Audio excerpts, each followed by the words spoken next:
Love him or hate him, you can never question his raw ability.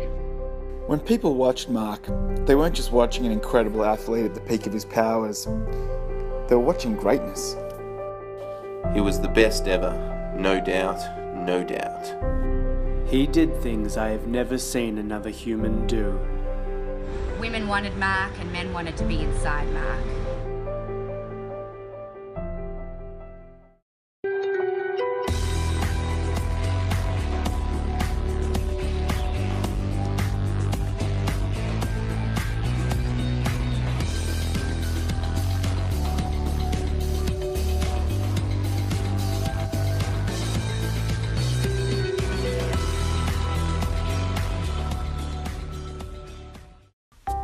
Ironically, for the man dubbed the Truth, his story is one shrouded in mystery and intrigue.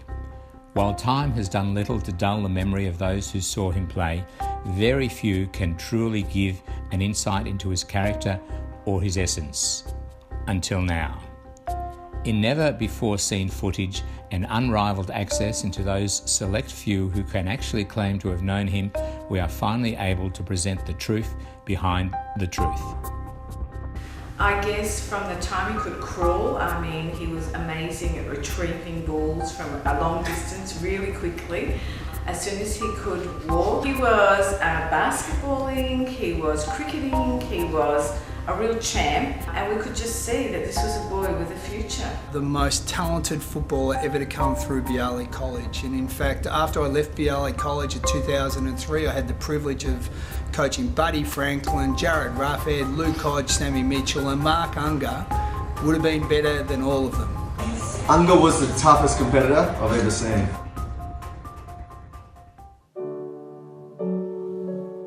The boy who had spent the first 11 years of his life dressed as a superhero was on the fast track to turning into one. Until one fateful day at the EE Gun Reserve in Ormond set in motion a series of unfortunate events and poor choices that would not only tarnish his sporting legacy but leave him fighting for his life. The knee reconstruction was followed by a bad elbow injury, more surgery, a string of poor choices, weight gain, addictions, and then, as if to rub salt into the wound, a debilitating rash that left his once handsome face looking like Brendan Dassey after getting stung by a bee. Marc's a great little footballer and we've got our eye on him for the future. We know he's happy at Ajax playing for the Comets, but when he's ready we want him here playing for the Bombers under Kevin Sheedy. I remember, in those early 2000s we were looking for people to revise Essendon after our fantastic win in 2000, getting rolled by the rotten Brisbane Lions, and then we went out recruiting. We had Lloyd, we had Long, we had Lucas, Hurd, a lot. Sent out recruiting officer every club. Marc Unger's name kept coming up. I said, it rhymes with hunger, so we must get this kid. But unfortunately, a lot of great talented players, even John Coleman himself, he done his day. Sponsorship deals torn up, recruiters stopped calling. He was in a really dark place, and that's when the Nurofen addiction started. Looking through Marc's lab results, you would have thought we were dealing with a 60-year-old heroin addict. His terrible diet and years of Nurofen addiction had left him literally weeks away from death. At their lowest point and fearing for their son's future, the Ungers made the toughest decision of their life, to send Marc to Tucson, Arizona in a final attempt to save their son.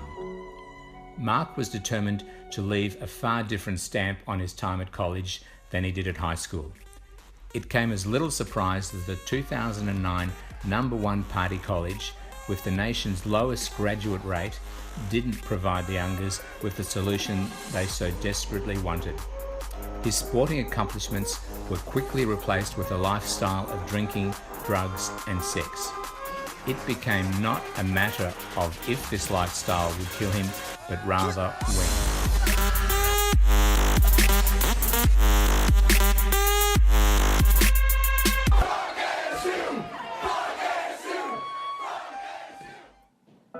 Oh, look, we ran into Marc about 10 years ago. Already, we saw him when he was just probably at the height of his hype, and you could see cracks beginning to appear, and that was the stuff he tragedy. was doing at that particular party. We were there for 5 minutes, and I saw at least 15 offensive things. We were meant to be doing 10 weekends of partying in a row, and we ran into it on the first weekend of partying, and Andy and I just went, we gotta stop. The last thing we want to do is end up like a Mark. Yeah. Yeah, I used to party with Marc Unger all the time. I'd always find him in a pool of his own vomit. So disgusting. That guy was fucked up. I mean, if you asked anyone, they'd think that he was studying pharmaceuticals. The guy became an expert on clonazepam, Percocet, oxydone, methadone, methadone, swazidone, cramazamazine. It was pretty unbelievable. Always on the shopping list there was more and more Nurofen, Zavance, Panadol, Nexium for his stomach. He was just a rattling bottle of drugs. His weight gain was incredible. It was like, started to notice that he had a donut at the end of every meal. And then by the 3rd month, he was having a donut before the meal, followed by a donut afterwards. But, you know, try to tell the guy is getting fat. Marc was doing 3 to 5 zingers a day when people told him to stop, and he got aggressive. He has a propensity to eat junk food anyway, but at least when he was exercising, it was okay, but then it just stacked on. He became kind of verging on, I guess, morbidly obese.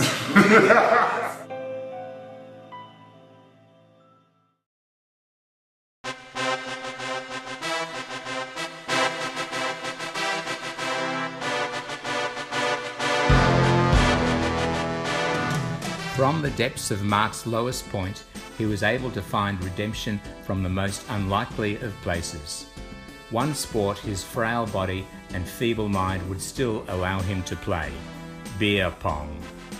Starting socially at first, his competitive nature soon took charge, driving him to not only return to Australia, but to take the pong scene by storm.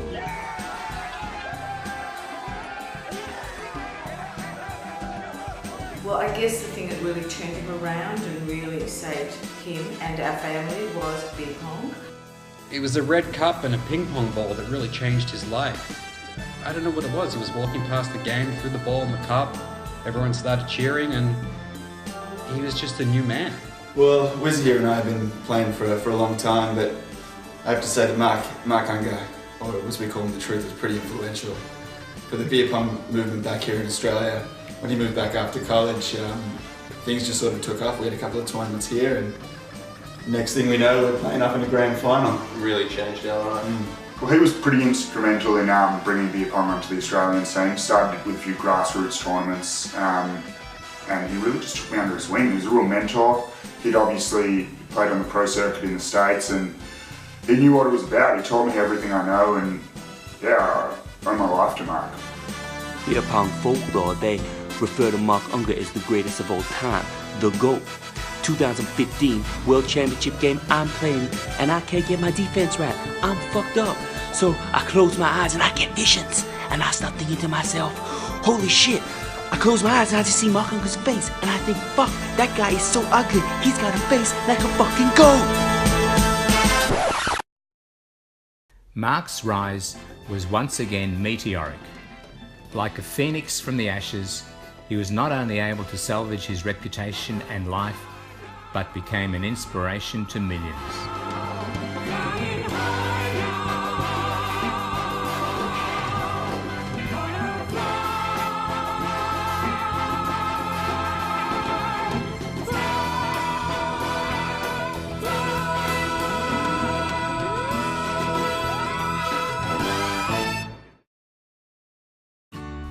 So what does the next chapter hold for Marc Rudolph "The Truth" Unger? He was a boy that became a legend, that became a cripple, that eventually became a man. Can he now once again become a champion?